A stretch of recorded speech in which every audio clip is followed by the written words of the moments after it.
Ibu. Waalaikumsalam dok, pagi. Baik Ibu, perkenalkan saya Dr. Dewi, dokter yang sedang menjaga di klinik kali ini. Baik Ibu, dengan Ibu sama ya Bu ya? Iya dok. Baik, alamatnya di Kota Bandung ya Bu? Iya. Baik Ibu, tadi setelah dilakukan anamnesis, untuk selanjutnya akan saya lakukan pemeriksaan pada Ibu. Itu pemeriksaan pada daerah genital, nanti akan saya masukkan alat dan saya akan ambil bahan untuk dilakukan pemeriksaan. Mungkin agak sedikit kurang nyaman ya Bu ya, namun saya akan meminimalisir rasa ketidaknyamanan tersebut. Tujuannya ini untuk mendiagnosis ataupun untuk terapi selanjutnya. Ibu tadi diantar dengan siapa Bu? Dengan suami saya dok. Baik, kemudian saat pemeriksaan apakah akan ditemani dengan suaminya Bu? Boleh dok.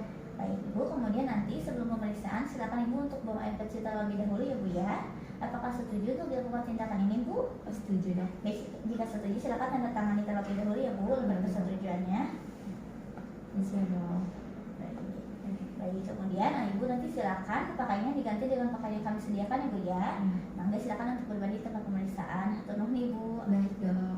Baik, selanjutnya di sini kita siapkan semua peralatan. Kemudian di sini juga kita nyalakan terlebih dahulu untuk lampunya dan arahkan ke tempat pemeriksaan. Kemudian di sini kita cuci tangan 6 langkah menurut WHO dan kita gunakan sarung tangan.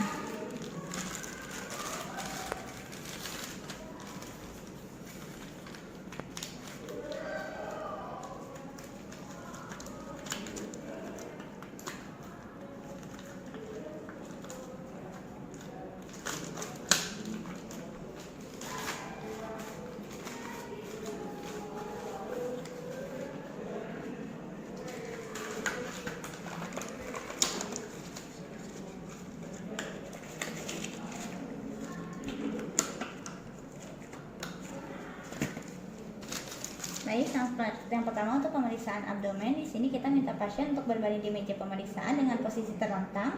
Kemudian pemeriksa berdiri di sisi kanan meja pemeriksa, kemudian melakukan inspeksi pada abdomen untuk melihat dan menilai apakah terdapat benjolan suprapubik. Kemudian kita perhatikan apakah abdomennya ini flat, kemudian apakah rounded, convex ataupun konkav. Kemudian kita palpasi suprapubik untuk menilai apakah terdapat distensi dari bladder. Kemudian pemeriksaan inguinal dan juga apubik, di sini pemeriksa dalam posisi berdiri dan minta pasien untuk berbaring dalam posisi litotomi. Yang pertama pemeriksaan inguinal, kita inspeksi dan juga palpasi area inguinal untuk mendeteksi lymphadenopathy. Kemudian jika ada catat mengenai jumlah, ukuran, konsistensi, mobilitas dan apakah terdapat nyeri saat ditekan atau tidak.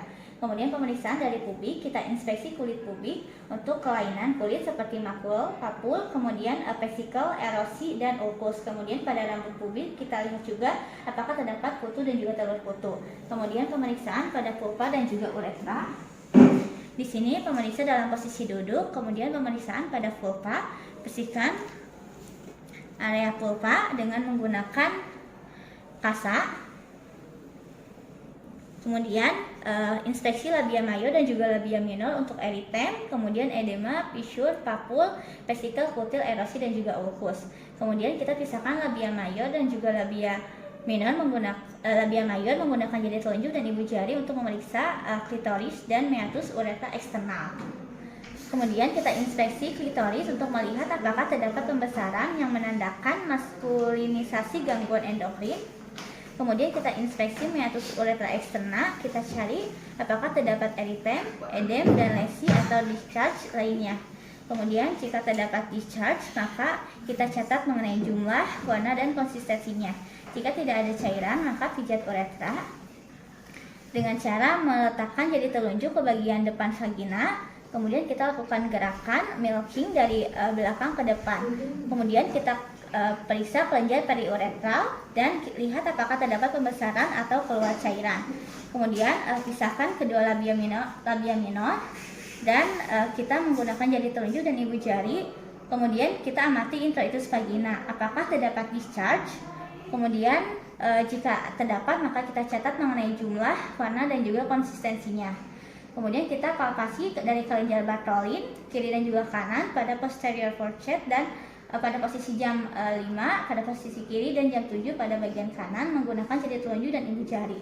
Kemudian apakah terdapat edema, nyeri tekan, massa, fluktuasi, dan pus. Kemudian jika terdapat infeksi maka kelenjar ini akan teraba lunak dan hangat dan berfluktuasi. Jika terasa adanya pembesaran namun tidak nyeri, maka dapat disimpulkan sebagai kista Bartholin. Dalam keadaan normal, kelenjar Bartholin ini tidak teraba dan tidak nyeri. Pemeriksaan vagina dan juga serviks. Sebelum memasukkan spekulum, kita bersihkan daerah introitus vagina dengan kasa yang lembab. Kemudian kita ambil spekulumnya, kemudian buka skrupnya dan kita oleskan pelumas. Selanjutnya kita masukkan, tutup terlebih dahulu, kita letakkan jari telunjuk di introitus vagina, masukkan secara vertikal, kemudian putar dan kita buka sampai terlihat serviksnya. Kemudian setelah itu kita buka, dan setelah itu kemudian kita inspeksi dinding vaginanya untuk mengetahui apakah terdapat eritem, papul, vesikel, erosi, ulkus, dan juga discharge. Kemudian jika terdapat discharge, kita catat jumlah, warna, dan juga konsistensinya. Kemudian kita bersihkan ostium cervix dengan kasa yang dijepit dengan forceps. Kita masukkan, dan kemudian setelah itu kita bersihkan mukusnya. Dilakukan untuk membersihkan sekresi dari vagina dan untuk memastikan serviksnya dapat terlihat dengan jelas. Kemudian kita inspeksi serviks untuk melihat eritem, kemudian juga ektopi, papul, vesikel, erosi, ulkus, dan discharge. Jika ada, maka catat jumlah, warna, dan juga konsistensinya. Yang selanjutnya untuk specimen collection, pemeriksa dalam posisi duduk. Kemudian kita bersihkan terlebih dahulu untuk ekroserviksnya dengan kain kasa yang dijepit dengan forceps. Kita bersihkan. Kemudian setelah itu untuk Neisseria gonorrhoeae, untuk pemeriksaan kultur, kita masukkan cotton swab 2 cm ke dalam cervix kanalnya, kemudian putar hingga menyentuh dinding endocervix selama 5-10 detik agar eksudatnya terserap. Kemudian masukkan ke dalam media transport untuk Neisseria gonorrhoeae. Yang selanjutnya untuk pewarnaan gram, kita masukkan cotton swab yang baru 2 cm ke dalam cervix kanal, kemudian putar hingga menyentuh dinding endocervix selama 5-10 detik agar eksudatnya terserap. Kemudian kita keluarkan dan kita oleskan pada cotton swabnya pada kaca objek. Kemudian setelah itu kita lakukan fiksasi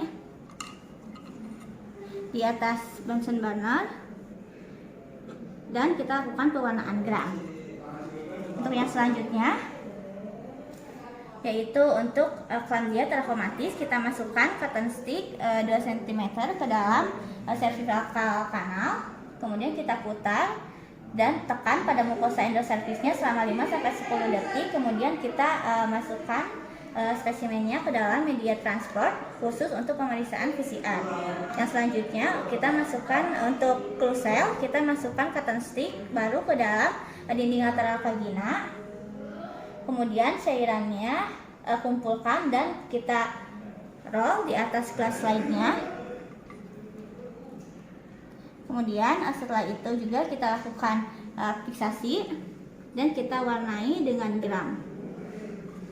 Dan yang selanjutnya untuk Candida species, di sini kita akan tambahkan 1 tetes dari larutan KOH 10%.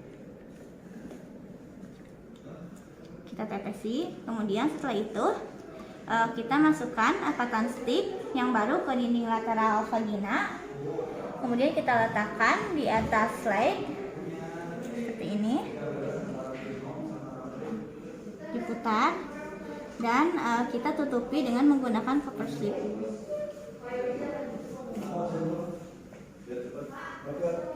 Kemudian yang selanjutnya untuk pemeriksaan Trichomonas vaginalis, kita siapkan gelas objeknya, kemudian kita tetesi dengan NaCl 9%.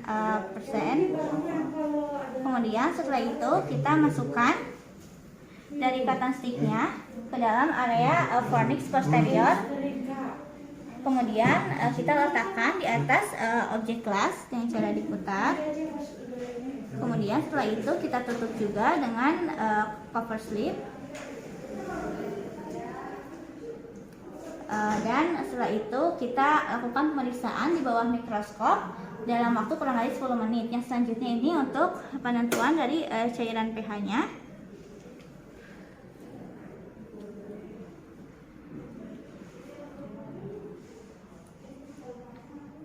Di sini kita jepit kertas pengukur pH-nya dengan korset dan kita tempelkan di dinding vagina.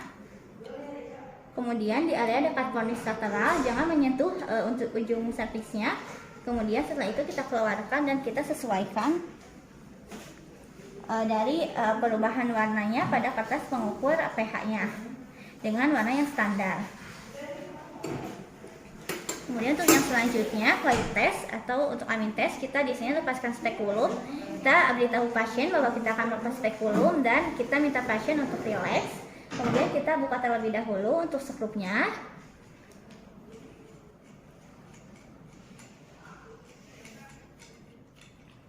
Kemudian setelah itu kita keluarkan dan kita secara vertikal dan kita keluarkan. Kita simpan kembali. Kemudian setelah itu, setelah spekulum ini dikeluarkan, kita teteskan 1% larutan KLH pada bagian lidah spekulumnya. Kemudian kita apakah tercium bau. Hasil tes dikatakan positif jika berbau seperti rotten fish atau fish odor. Kemudian setelah itu kita tempatkan spekulum dalam larutan dekontaminasi. Nah, selanjutnya di manual examination kita pemeriksa ini dalam posisi berdiri. Di sini kita ganti terlebih dahulu sarung tangannya dengan sarung tangan yang baru. Di sini sudah saya ganti. Kemudian kita lumasi jari telunjuk dan ibu jari. Jari telunjuk ini dan jari tengah dengan menggunakan pelumas. Kemudian kita masukkan dua jari ini ke dalam vagina sampai mencapai serviks. Normalnya ini permukaan serviks ini akan lunak. Kemudian kita goyangkan serviks sekitar 1-2 cm ke kiri dan ke kanan. Amati dan catat apakah terdapat nyeri tekan. Dalam keadaan normal ini tidak nyeri tekan. Kemudian setelah itu kita lakukan palpasi uterus. Letakkan tangan kiri di antara umbilikus dan juga simfisis pubik di sini. Kemudian angkat serviks dan uterus dengan tangan yang berada di pelvis, tekan dengan tangan kiri yang terletak di abdomen. Kemudian kita coba memegang uterusnya dengan menggunakan kedua tangan apakah terdapat atau tidak. Kemudian kita catat mengenai ukuran, bentuk, konsistensi, mobilitas, nyeri tekan atau adanya massa. Nah, selanjutnya untuk pemeriksaan dari palpasi ovarium, kita letakkan tangan kiri pemeriksa di kuadran kanan bawah. Kita tangan kanannya di lateral fornix kanan. Kemudian kita berikan tekanan pada tangan kiri untuk mendorong struktur adnexa ke arah tangan kanan. Kemudian kita identifikasi ovarium kanan atau adanya massa.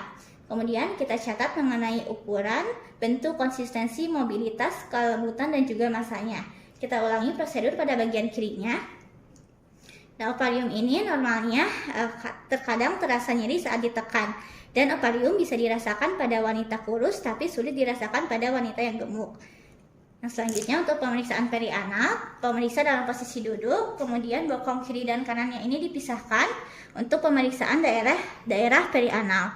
Kemudian kita amati apakah terdapat papul, vesikel, erosi ulkus atau lesi lain di daerah perianal.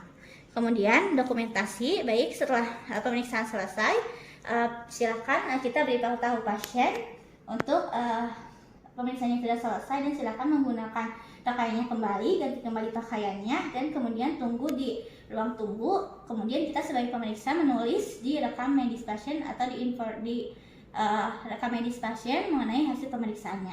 Baik Ibu, terima kasih untuk pemeriksaannya sudah selesai. Hatur nuhun Ibu.